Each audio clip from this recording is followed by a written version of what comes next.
Morning, everyone. Morning. Okay, thank you for being here. Okay, we're going to mix it up today in this session. We only have two presenters. One of our presenters got a transfer. She's a football player. She got a transfer to the next team. So, but we have two great presenters, and it means that we have more time. It also means you have more time to interact.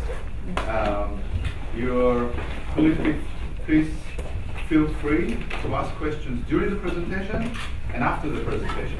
So unlike previous sessions where we had a session at the end of the session to ask questions, this time we're going to do it different.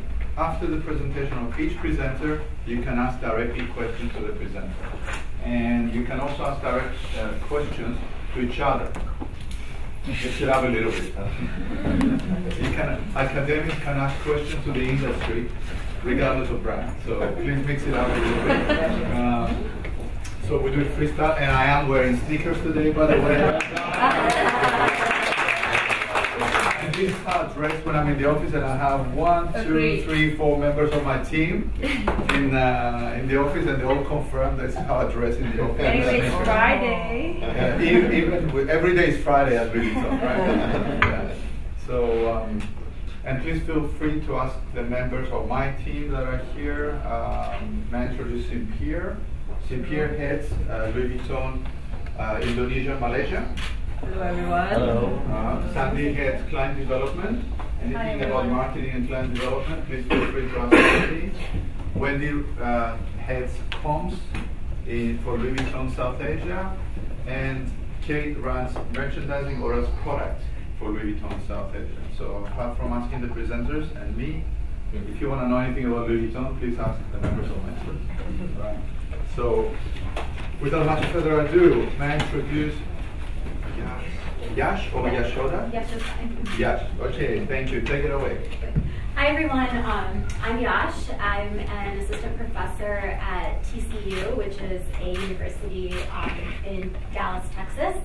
I'm here to present some very, very exploratory research.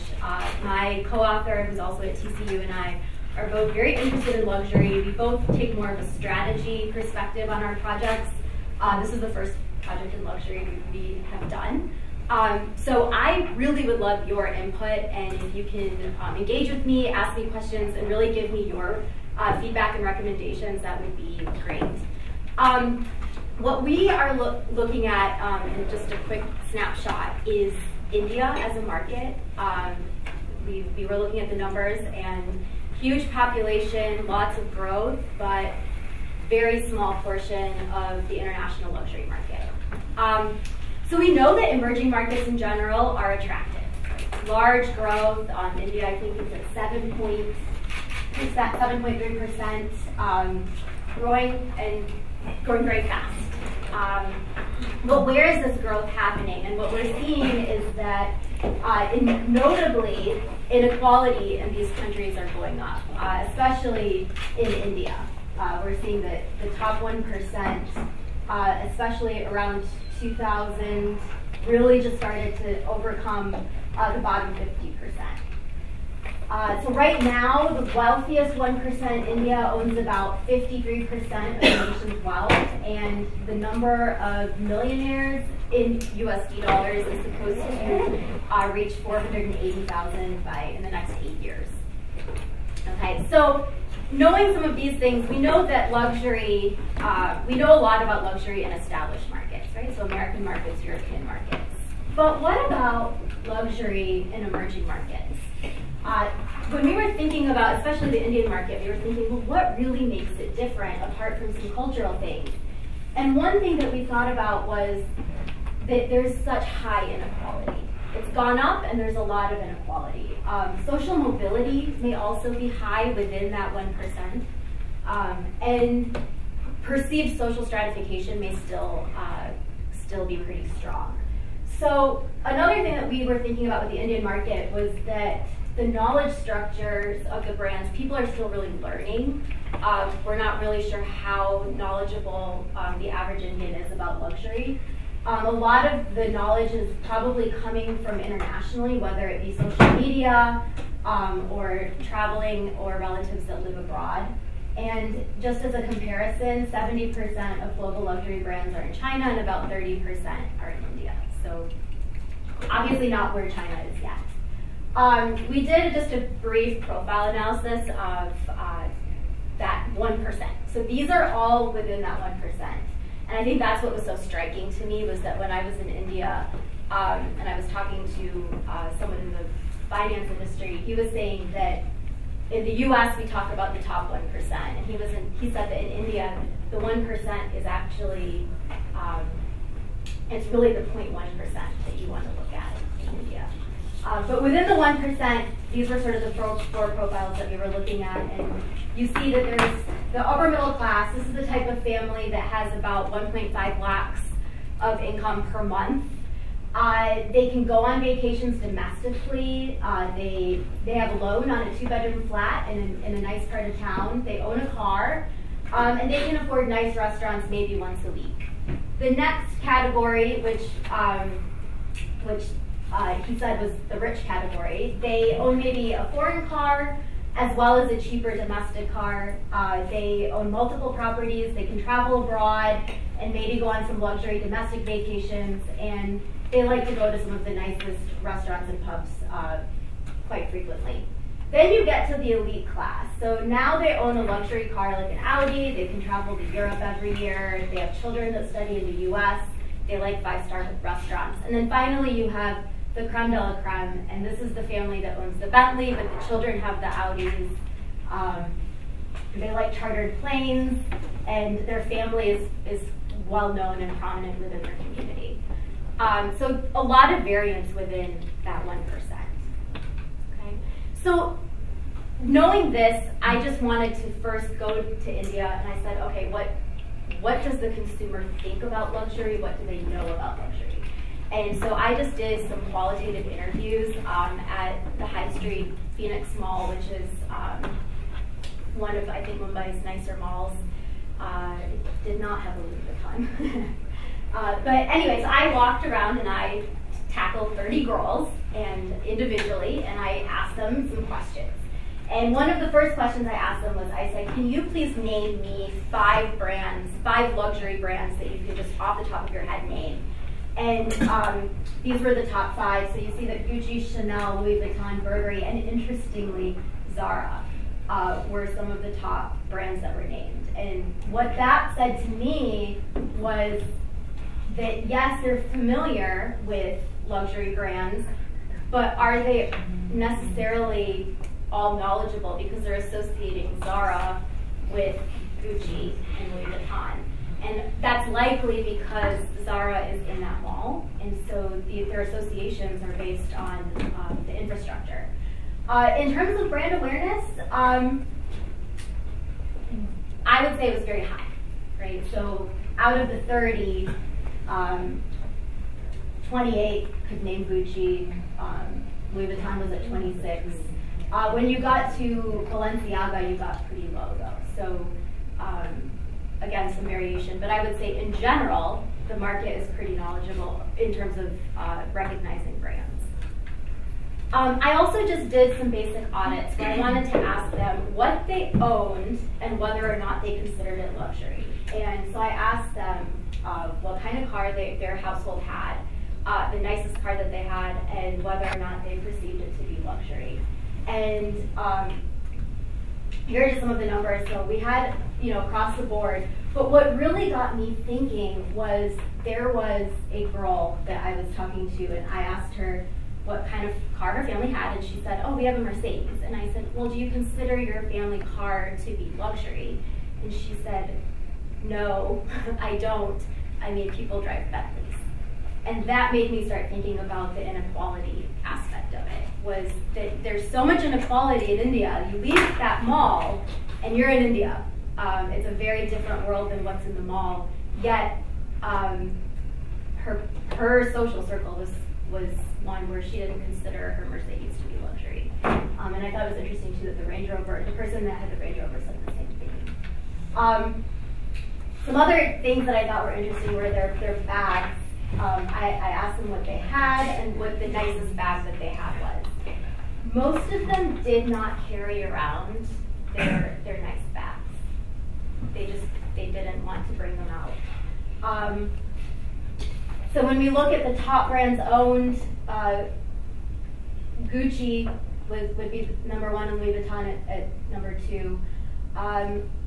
In terms of what they considered high end, if they were carrying a branded bag that day at the mall, they all considered them to be high end. So again, you're seeing Gucci being classified with Michael Kors, Kate Spade, Juicy, and H&M. So, I thought that was to me that was kind of interesting, that the associations they were making with luxury. So that brings us to kind of what we are looking to study, and what we are thinking about is how does income inequality and how does social mobility, perceptions of that, affect the values derived out of luxury. Actual income inequality, actual social mobility, and then also their perceptions of it. And then on an individual level also, how do their personality traits, meaning materialism and feelings of entitlement, moderate these effects? So you can see the boxes, the conceptual framework here. And in terms of value of luxury, what we wanted to see is, are there differences in India between the United States or any established market in terms of the values that they get out of luxury? So what are the weights that they put on performance? So do they want luxury products to be high functioning, high quality? Do they care more about exclusivity and the uniqueness of the product and the fact that they have it and no one else does? Is it about signaling? Are they trying to be part of certain in-groups? And finally, emotion, does it make them feel special? So this is where we're at now, which is doing a very preliminary cross-cultural study where we tie measures of their perceptions of income inequality, social mobility, and then to what they want out of luxury. And so far what we've done is we've looked at an American sample. Our students at TCU, they come from a pretty affluent background, they're very familiar with luxury. And we sampled about close to 375 students. And next step is to go to India and do this, replicate this with an Indian sample in the mall.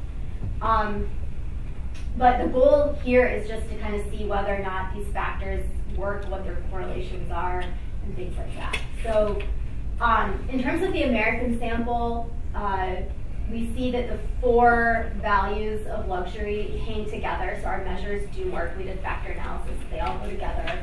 But I'll show you the correlations of what we found, which something that was stuck out to me was that people that are materialistic in general, they care about all 4 categories of luxury.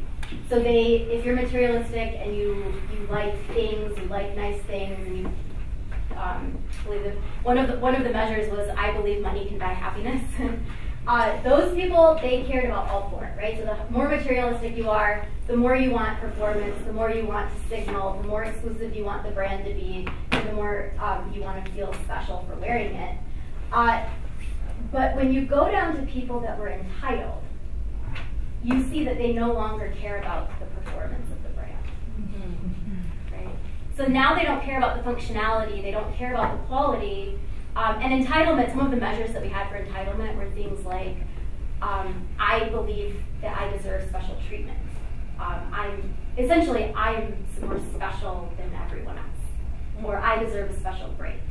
And we saw that then they don't really care about the quality or the function of the brand. They care more about the signaling, and really it seems like they care about the exclusivity. When you go down to looking at measures of inequality perceptions, people that were okay with inequality, so we asked things like, are you okay with the status quo? Should people be kept in their place? Do we need to give more opportunities to help people alleviate poverty? Things like that. When we look at those measures, people that are fine with high income inequality, at least in our US sample, they actually have a negative correlation with performance. So they, again, really care more about the exclusivity. Now, the people that perceived high inequality, the only correlation that was significant was that they actually didn't want the brand to be exclusive. So if you see inequality and you recognize that we live in an unequal world, then actually performance, signaling, emotion, those might be things that bring some value to you. It doesn't matter one way or the other, but actually exclusivity is something that you don't want from the brand. So now really the next step is to go to India, see what the Indian shoppers feel. And I really wish I had done that before the conference to be able to present that to you. But I would love to hear your comments. Mainly, we are looking at the antecedents to luxury values, and I know that there's been a lot of work done on how those values translate downstream to things like logo size, retail experiences, how you communicate. But I would love to know, managerially, whether you think this is, one, a relevant research question, and two, what types of managerial outcomes you would like to know how this links together. I'm not very familiar with India. We don't have a shop there yet. But I think what is interesting for us, as far as I know, the revenues of luxury brands are still very small if you relate to the size of the market, the wealth of the country. It's still very small. So I think one study is also to have a better understanding of the perception of international luxury brands. Luxury, I suppose, is not something new in India. You have a long history of Maharajas and precious stones, etc. It's just that the notion of luxury may be different from other markets, and so it'd be interesting to understand the perception of luxury of international brands. Can I add something here, Yash? I can answer your question, because another research which I've done, I presented a paper in 2016. Our research paper says that there are 8 types of consumers consuming luxury in India. What she's targeted is only on the one type, and she's further segmented that one type. This one type is probably exposed to international luxury. He does not, so his behavior is completely different than the other 7 types which are consuming luxury. The error which most international brands make is that they try to duplicate the China model in India, which is not going to work. So India is a different, it's a subcontinent. So it has got varied interests culturally, language-wise, climate-wise, and the other factors which are linked to education and what they think about luxury. So for example, she's only covered bags and fashion, and she's probably done something on the auto space. But the real value, today India is heading towards a 30 billion luxury consumption size by end of 2018, and it is projected by 2025 will be 50 billion. 2025 is going to be 180 billion. 2020 will be 50 billion. Where is that value coming from? Because she has to consider jewelry. The real value is coming from jewelry, from real estate. I mean, Versace announced a tower recently.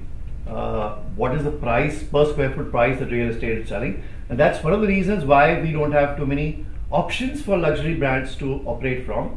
Second, she's done a survey at a hybrid mall. This is an evolution of luxury in the sense that because we have varied levels of people consuming luxury, more people consider Zara as luxury. So this mall, about 7-8 years back, took a conscious decision that we don't want to be a pure play luxury mall. We want to be a bridge come luxury mall. So they brought in Zara. Most luxury brands backed out. At that point in time, I was trying to open stores in the mall. My brands backed out saying, no, we can't go where Zara is. And today they're all regretting. Because the luxury brands inside that mall are really booming. Because the stepping up effect is happening maximum in this kind of a mall. Because it's the country is evolving very quickly and income levels are evolving very quickly. So this is limited this is really limited to one small segment. They do add value to the overall luxury pie, but they are not the ones who are adding the total value. So it's the other 7 types that you'll have to really analyze and go deeper. Yeah, one more. So the thing is that it's a good one, but let me tell you that Mumbai is traditionally a luxury hub for India. From years, the Bollywood heroes and heroines are there, and traditionally people are looking after the luxury brands. The main challenge, if really somebody is going to market his or her luxury brands in India, is the northern part of India, incorporating New Delhi and the adjacent areas, and more professionally and more traditionally, the eastern part of India. The eastern part of India has a more socialistic behavior, if you consider. They actually do not like, traditionally they do not like using luxury brands. But very recently, some 4 years back, one special shopping mall was established in Calcutta city with some of the very regular luxury brands like Burberry, like Michael Kors, so these things are there. But in spite of all the efforts taken up by the different luxury brands, the situation in eastern part of India and northern part of India is not that very much, I should say, very glaring. So the real challenges like that Professor Gupta was discussing about this particular. Say, for example, by the end of this, it will be a $30 billion US market in India. By 2020, it will be a $50 billion US market. So it's quite a challenging one, quite a booming market it is. But the thing is that it's confined to a very small segment, like in Bombay, like to some extent in Bangalore, like in Hyderabad, when maximum number of Lamborghini are flying in the Hyderabad city. So bearing these 2 or 3 or 4 cities in India, if you consider the tier 2 and tier 3 cities in India, and of course some of the metro cities including New Delhi, the situation is not very glaring. I mean, might be possible that the growth rate is very low in comparison with these 4 or 5 cities. So I would like to add value into it by saying that, can you please expand the research looking into the other segments where more challenges are thrown before the managers or before the marketing experts, luxury brand experts, to expand the real market value of luxury brands in India? No, in fact, I would like to suggest to the panel to walk down to a poster. Unfortunately, I did not get a presentation this time. There's a poster because we did a study on, we created a model on the 5 C's success model for a luxury brand in India. So for this conference, we actually studied at how can a brand be successful in India? What should he do? And we developed a conceptual model on 5 C's. So that's in the poster room, which is not somehow most of you missed walking past. So that can give you some insights in terms of what you should be doing if you're trying to enter the Indian market. So those C's we have actually analyzed over 20 luxury experts who have been handling luxury brands in India for say 8 to 10 years of period. So they have certain observations, and they are cross sectors. They are not located to restricted to one particular industry sector or one location. So they're from Bombay, Hyderabad, Bangalore, Delhi, and across jewelry, fashion, accessories, automobile, real estate, travel, all of them, right? So it's a more holistic view of luxury rather than just focusing on, let's say, fashion and accessories. On the value pie globally, fashion is not visible. Accessories are visible. The real value is coming maybe from yachts or automobiles or real estate or jewelry, watches, etc. So to be restricting yourself to fashion and considering that as the answer to luxury in totality, I think could be a misleading direction. So we did the audit for jewelry. I should have posted that. But what I thought was interesting about the jewelry was there was a lot of money being spent on jewelry, but it wasn't on branded jewelry. Yeah, right. Local. It's local, and you know, they don't care for Cartier, and I mean, I'm sure that there's a certain segment that does, but at least within these 30. They didn't care for branded jewelry. They cared more for like the act. So in that case, they cared more for the functional components of it. And interestingly, that was not the case for watches, right? So when it comes to watches, then they want the Rolex and the Lado and all these things. And even in the case of automobile segment, that Maruti, this particular brand that you have highlighted, Maruti is essentially a low-end car. Maruti Suzuki is a joint venture between the Indian company Maruti, based in Gurgaon, and Suzuki, Japan. Maruti Suzuki cars are essentially for the middle class people and a little bit of upper middle class people. Yes, entry level. It's entry level car. Okay, so even your respondents have answered that Maruti is one of the luxury cars or something like that, which is essentially not a luxury car, Maruti. So these kind of contradictions are there in terms of giving the reply altogether. Like, let me tell you one thing, a very simple example. There are 2,500 languages spoken in India, out of which 22 national languages are there. So this kind of diversity, it's very, very difficult to find out a single point result. Just let me come from an industry perspective, right? Because I've been working with India only for 4 years. But this is the Louis Vuitton experience. I agree. It is not China. It's not For China. sure. It's not China, all right? So, in China, in the culture, okay, there are many cultures in China. Beijing is Germany and Shanghai is Italy, right? If we look at Beijing and if you look at Vietnam, it's the same. Hanoi versus Ho Chi Minh. You have two very different cities that rule the country. Right? In India, it's not the case. Yes, you have Mumbai and Delhi, administration in Delhi, Mumbai, wealth, right? But India is far more complex. Far more complex. 2,500 languages, 26 languages, 22 national languages, right?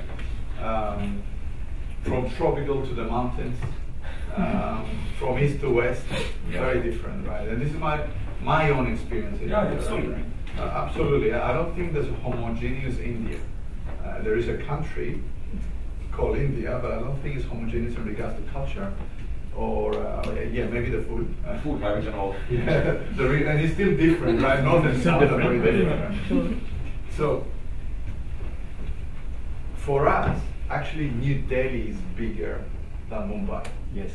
It is a bigger market. It is a bigger market. No. It's a bigger market, and there's one factor, which is culture, Punjab.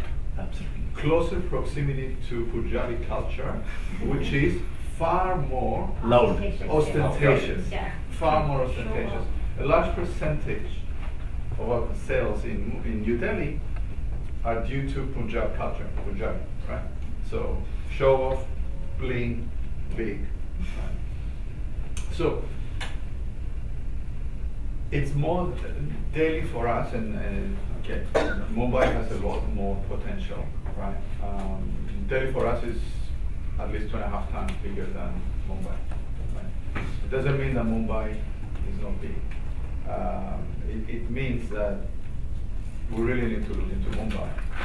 And there's no, you're right, Phoenix, for example, or Palladium. Right?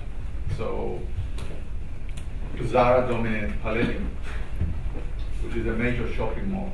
But I would suggest you should not miss the BKC opportunity, which is just coming up now, because Reliance is opening a mall and they'll bring all their luxury brands. So that's I think that's going to be the next hub as far as Mumbai is concerned. So that's an opportunity which I would suggest Louis Vuitton to not miss. Yeah, definitely. I mean, we're looking into it, but it's a player coming from, it's India, right? Right. So in India, always expect the unexpected. And there's a player that's coming from the left or the right now, and trying to overtake Reliance. And of course, Reliance will block this player. I'm sure. Because they're very powerful. Right.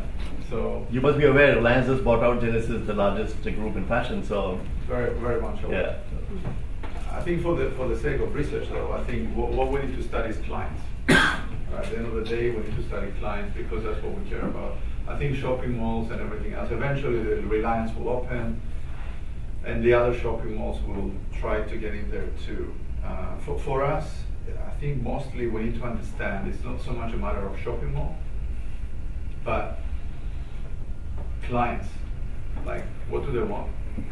And before my time at Louis Vuitton, I used to work for a jeweler that was just mentioned before. I used to work for them for 15 years, and it's right. Watches sell higher than jewelry, which is, in that brand, Cartier, it's unusual for watches to be selling more than jewelry in a country.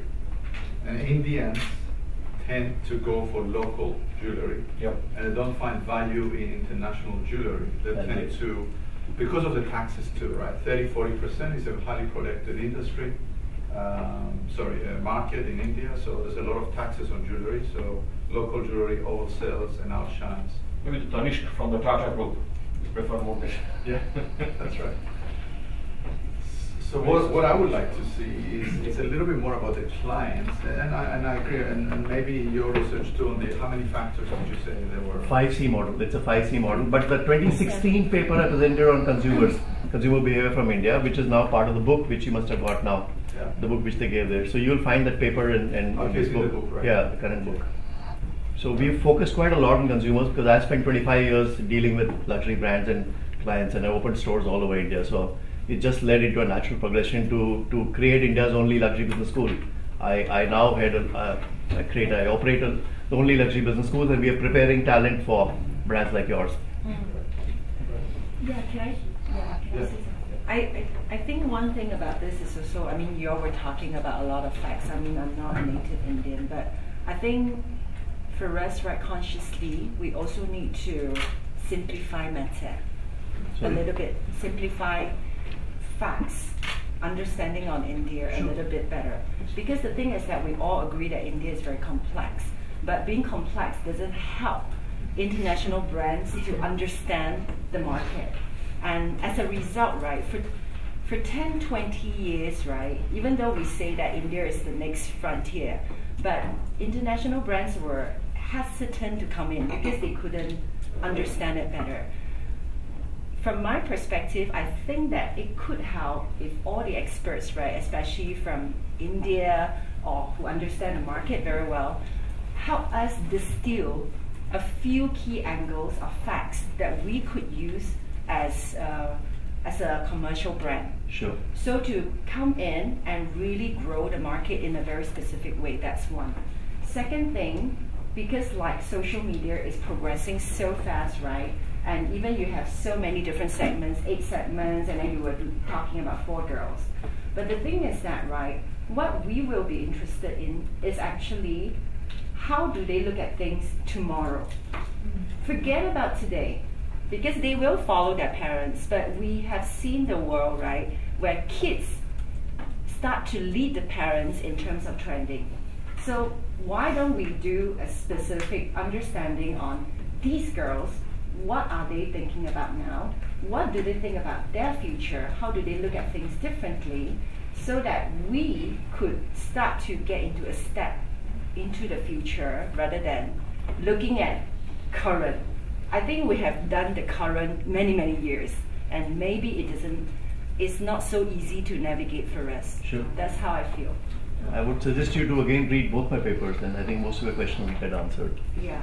I think another element is how viable it is economically. I mean, I don't know what the situation is now, but at the time I used to live in India for Vuitton, and the sum of the 5 stores at the time in India, despite the fact that they were quite visible and Vuitton was the leading brand with the dominant market share, was not as big as the smallest store in Dubai. Which means that technically for Vuitton, Vuitton is big enough that it can survive, but for all other brands it is a bloodbath from a P&L standpoint. And a lot of it has to do with infrastructure, which is not something that we have mentioned, which I think would be an interesting angle. The infrastructure in India is not yet ready to sustain that. I mean, we are struggling to find the right properties to this day. Right. Brands are still looking at hotels, which is a sign of a very emerging market for luxury. The urbanization is not where it must be. I cannot tell you how many presentations I started by saying India is not China. You take the first 80 cities in China, you get to 600 million people. You take the first 80 cities in India, you get to 200 million people. And the 80th city in India is less than 200,000 people. So it's not a destination for luxury. You can have 30 cities in China, you can have 3, 4 cities for luxury in India. So the sustainability of the business model at this point is still under pressure. The inflection point will come when this upper middle class that is buying their first car, buying education for their kids, will start getting access to those products. And I think we are close to that point, but not yet there. So I think this would be an interesting angle as well. So The solution could be digital. I'm sorry. The solution could be a mix of digital, because as she said, the future generation is heavily towards being digital, but of course you have to counter the counterfeit challenge which comes with digital. So digital economy, because as you rightly said that, there's also statistics that about 44% of the HNI in India lives in tier 2, tier 3 cities and not in tier 1 cities. So tier 2, tier 3 cities are fragmented. That means the market is fragmented, and you opening a store in a tier 2, tier 3 city is going to be professional hierarchy. You can't just have the P&L. So hence digital is the solution to perhaps expand the market and then also bring in the next generation, because she's 100% right that there is a segment of customers which are very large drivers.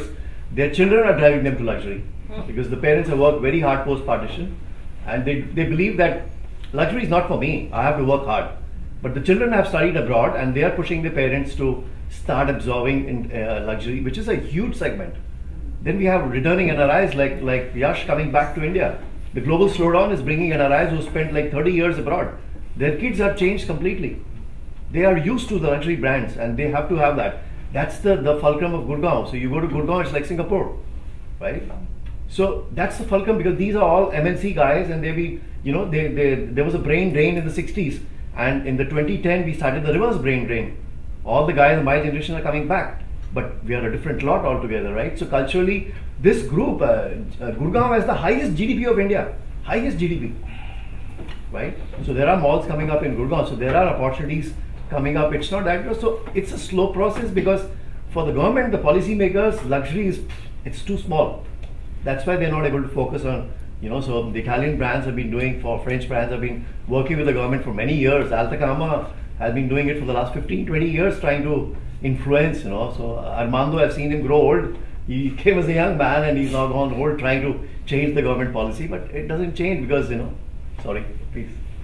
I wonder also, because I think Walmart, I think Walmart is starting to succeed in India. Is it based more on the partnership model? They just bought over Flipkart. They bought over Flipkart. Purchased 77% stake of the #1 e-commerce company of India, Flipkart. And $16 billion. Yeah. Because I wonder if the complexity of India actually does not beg for, one could be leapfrogging purely the retail concept, by creating really good digital concept, but also the partnership model. With powerful local players. No, actually today the government, some people that they don't know this, all right, there has been immense change in government policy the last 2 years. You can actually own the majority of a company in India today. Yes, you can. You can. Should you? Yeah.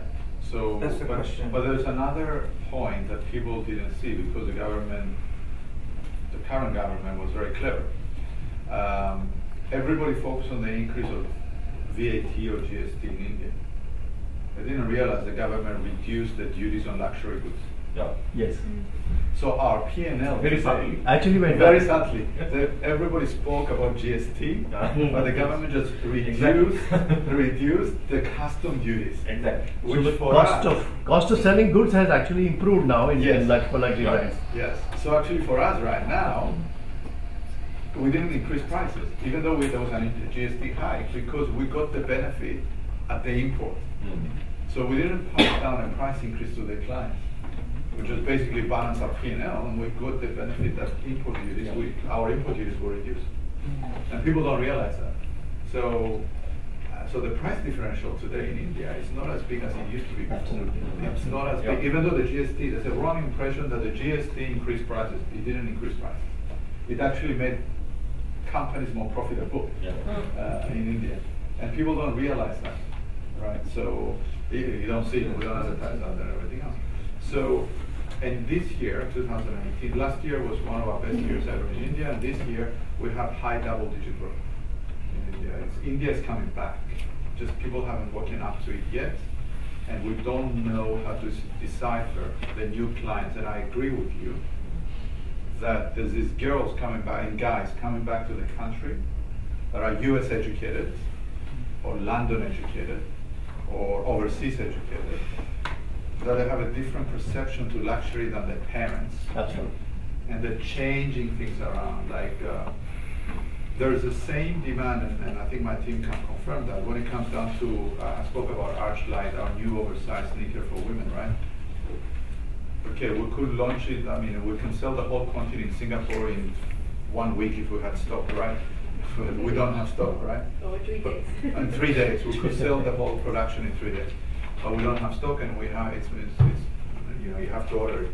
But there was demand in India for Ashlight at the same level as Singapore, on proportional demand, right?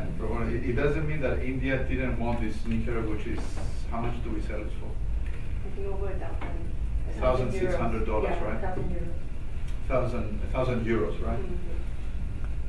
And I was in one of our stores in Singapore that the father was walking through the store. He spotted the sneaker, took a photograph in front of me, and I know the guy very well from India. He sent a picture to his 16-year-old daughter, and she goes, and he said to her, "What do you think as a birthday gift?" And she goes, "Oh my God, cool, absolutely, Dad, you're the best."